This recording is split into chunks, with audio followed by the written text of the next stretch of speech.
Do you put dirty clothes on after you take a shower? I hope not. But that's what we actually do as a society. We put so much emphasis in how we look on the outside, when what really matters is what goes on the inside. Have you ever met someone and you see them and you're like, wow, he is fine, or she is fine. And you go on and you try to do things to make them like you, to make it see you as you are, because you're assuming that because they look good, they are good.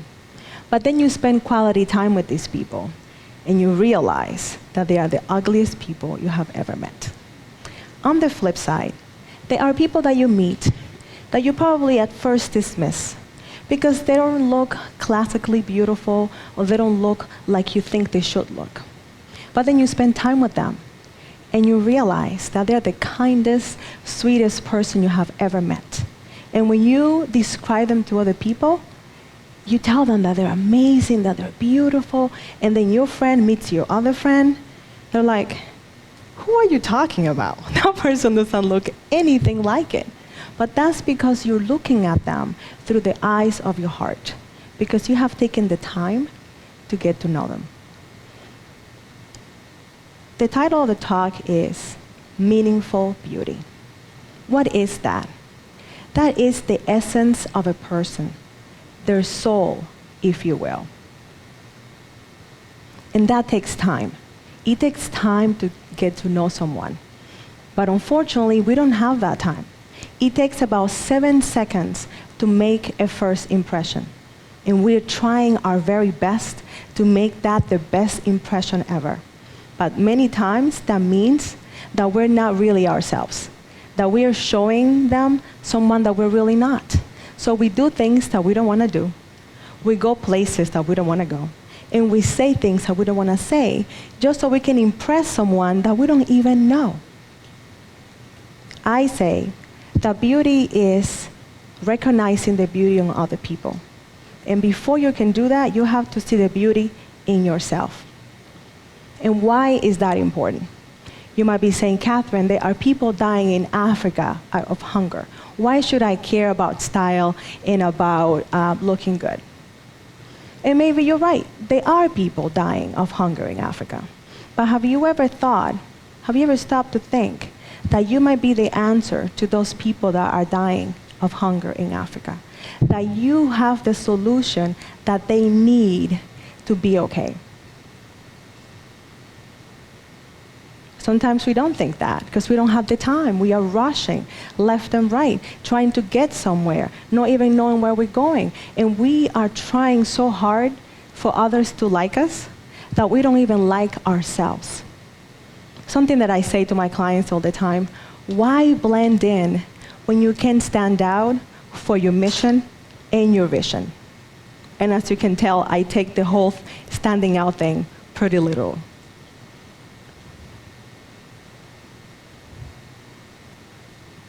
Imagine if you decided today, I am going to look at people, really look at people. I know the room is kind of dark, but I want to ask you for a few seconds to look around the room, especially on your table, and look at the people next to you, even those watching at home. Go ahead.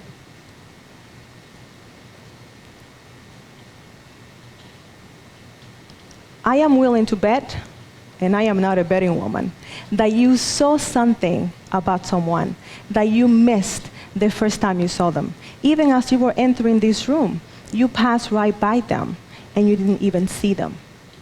What is the importance of really looking at ourselves, accepting us as we are?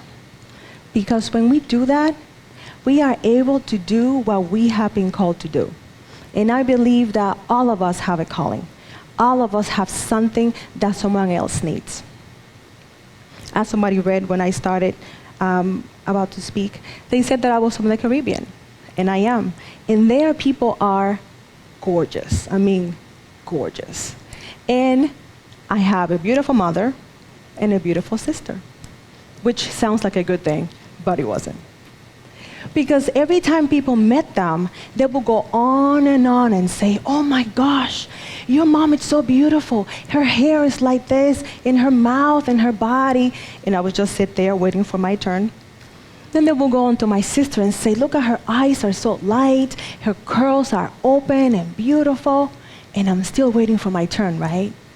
Then they will come to me, they will give me this up and down, pat me in the head, and say, wow, you sure are getting tall, Catherine, aren't you? And that message let me know that I was not as beautiful as my mother of my sister. And before that, I didn't think there was anything wrong with me. I thought I was perfectly fine as I was created. But those messages told me that I wasn't.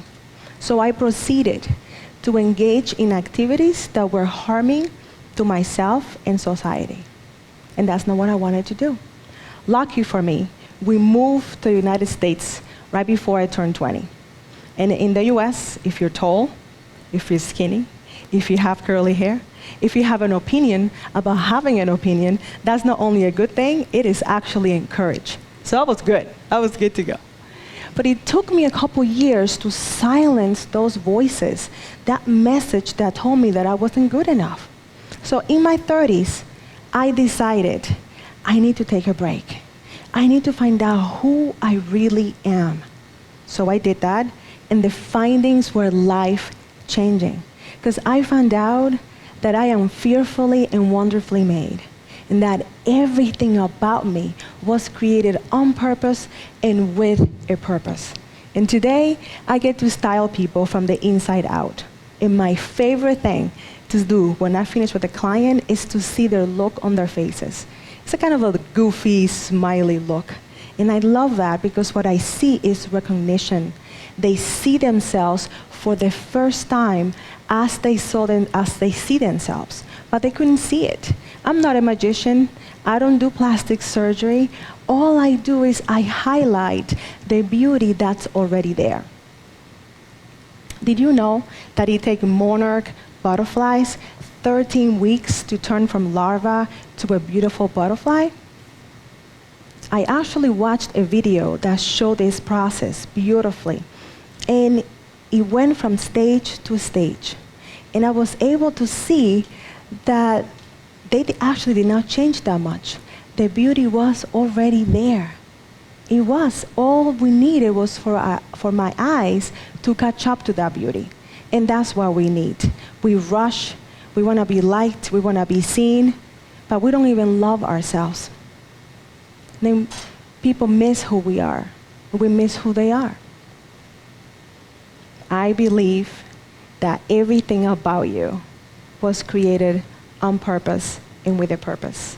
And if I am fearfully and wonderfully made, if my father saw me in my mother's womb and put me together so I can do what I do, then that is true for you also.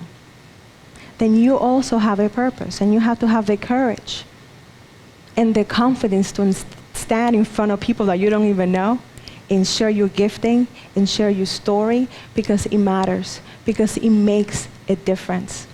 So next time you meet someone, take the time to get to know them. Ask them the name of their favorite aunt. Ask them the name of their dog that died when they were 7. You're going to discover amazing things when you do that. It really makes a difference. I'm going to ask you a question. When people meet you and spend some quality time with you, do they think you're ugly or beautiful? I don't want you to answer that question. It's going to take some time for you to do that. But I want you to reflect on that.